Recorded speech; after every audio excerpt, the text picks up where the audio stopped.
क्षेत्र भूमि के मैदान में 100 भाई और उनके अनंत योद्धाओं का वध होने के कारण कुल क्षेत्र भूमि का मैदान को छोड़कर के रात की समय तो मेरे दरबार में आया है। बेटा मेरे से झूठ नहीं बोला जा सकता। माता मुझे कोई विधि बता जो कल के युद्ध के अंदर मैं पांचों पांडवों को ऊपर विजय प्राप्त कर लूं। बेटा विधि तो मैं तुझे ऐसी बता दूंगी, तुम पांचों पांडवों के ऊपर नहीं, अगर भगवान कृष्ण भी आएंगे तो वो भी तुम्हारा युद्ध को देख करके वापस हट जाएंगे। साक्षात भगवान शंकर का आएंगे तो वो भी वापस हट जाएंगे, और तुम्हारे सामने जब ब्रह्मा जी भी आ जाएंगे तो वो भी वापस हट जाएंगे। अगर बेटा तुझे तुम्हारी जान अच्छी है और कुल क्षेत्र में पांचों पांडवों के ऊपर विजय प्राप्त करना चाहता है तो तुम एक काम करो, अब जाओ और धर्मराज युधिष्ठिर अपना शिविर में सूता मिलेगा, उनका पगाथा बैठ जाए, जरा हाथ जोड़ लीजिए, दो मुंडा में ले माफी मांग लीजिए। हे माता जी क्या कह रही है तू? माता क्या कह रही है? मैं कुल क्षेत्र भूमि के मैदान में धर्मपुत्र का डेरा में जाऊंगा, उनके मेरे बीच में तो युद्ध हो रहा है, वो तो मेरे दुश्मन है, मेरे शत्रु हैं, और वहां का पग पकड़वा टखंदावा सा। बेटा अगर माफी भी नहीं मांगे तो जाकर के धर्मपुत्र की चरणों में बैठ जाना। धर्मराज युधिष्ठिर सत्यवादी तू जैसे योद्धा नहीं है, गयोड़ा को तेरे मान सम्मान करेगो, स्वागत करेगो, और जो तू बूझोगो जो तूने विधि बता देगो। अत्रि सुन करके और दरियाधन को शांत करती है। धर्मराज युधिष्ठिर न्याय का अधिकारी है, अन्याय का अधिकारी नहीं है। धर्मराज युधिष्ठिर जैसा क्या हस्तिनापुर में वो जो जन्म लेने वाले हैं वो तो साक्षात धर्म के पुत्र हैं। जाओ बेटे जाओ, ना भाग फाट वाली से तीनों बादलों बालो ही। जब दुर्योधन वहां से उठ करके रवानगी लेता है और धर्मपुत्र के शिविर के अंदर जाता है, धर्मराज युधिष्ठिर सोता हुआ था और जाकर के पगाथा बैठ जाता है, और जब धर्मपुत्र को चेत होता है देखता है तो सामने दुर्योधन बैठा था। दुर्योधन को देख करके धर्मराज युधिष्ठिर एकदम से बैठा होता है, और एक दुर्योधन को धर्मराज युधिष्ठिर कहता है तो क्या तो धर्मपुत्र कह रहा था, क्या बैठा बैठा दुर्योधन सुन रहा था।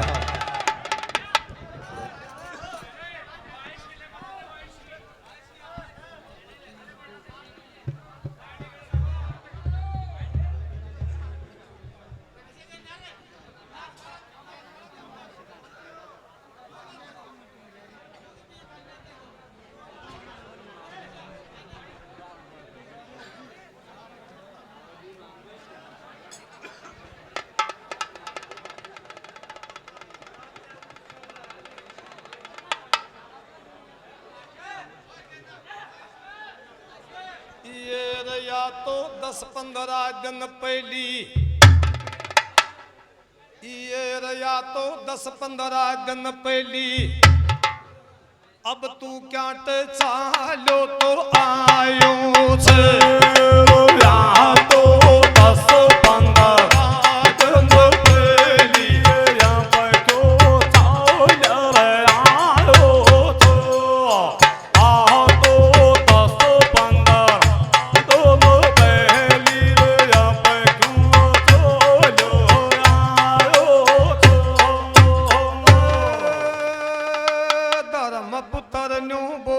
10-15 दिन पहली सुन मेरा शिविर मई आ तो, और मेरे कन्हई बैठ करया दोनों भाई हंस हंस कर बत ला तो, और मेरी थाली में तूर में दोनों सुन वो भोजन खा तो, और तेरी बुद्धि फिर की दुर्योधन तू रिश्तेदारा ने बोला नहीं देख मारायो छे। या तो 10-15 दोनों पहली जो चालो आयो तो, आ तो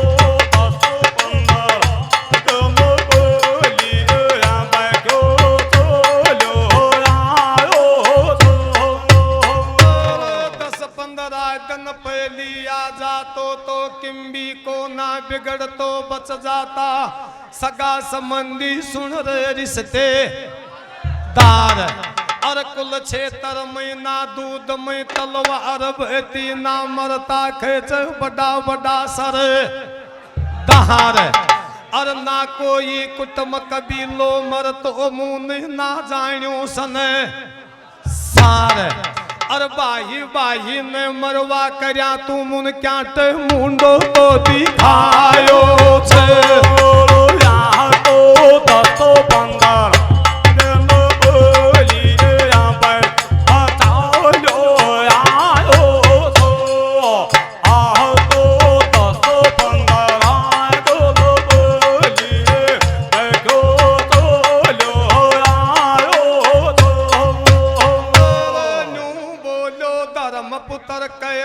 पांडवा का कैसे ईश्वर वेगा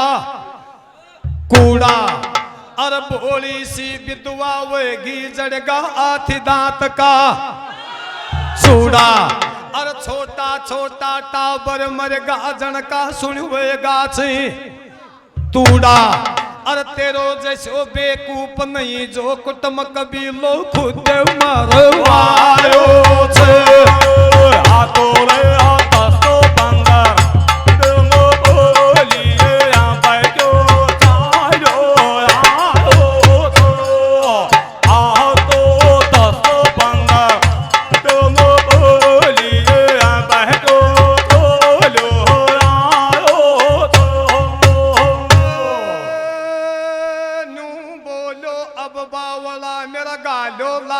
में आज गला में फंदा अर खेचे अब या पा दोनों पकस का कर्म हो गया गंदा अर लाश पड़ी अनगिनती की ये के अब वह जाएगा सुन ले क्यों ना जिंदा अर करण जैसे अब आई नहीं याद करूं तो यार दो जो आयो छे यहाँ तो दस्तो पंगार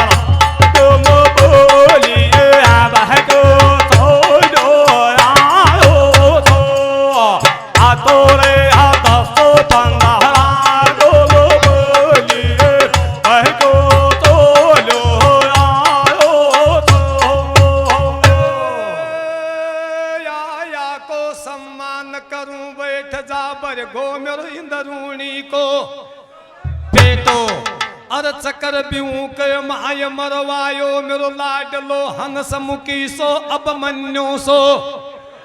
बेटो अरवा का बीच में मारा बीच में पड़ गो सको छेटो अर दरियोदन तेरी बुद्धि नहीं के ले गो पानी बवे जिया दर थी पर योद्धा को खून बवायो छे यहाँ तो दस्तो पंगार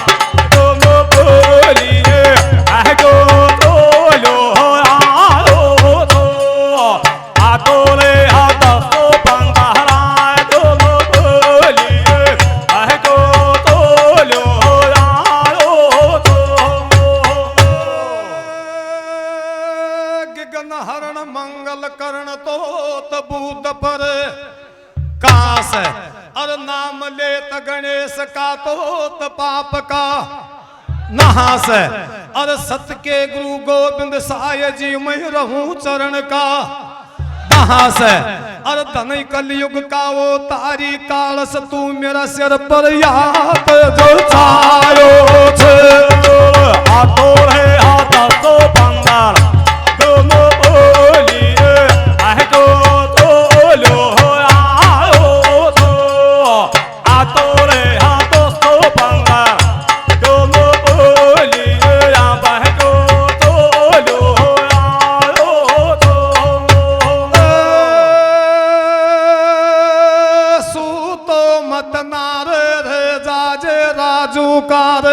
डावड़ा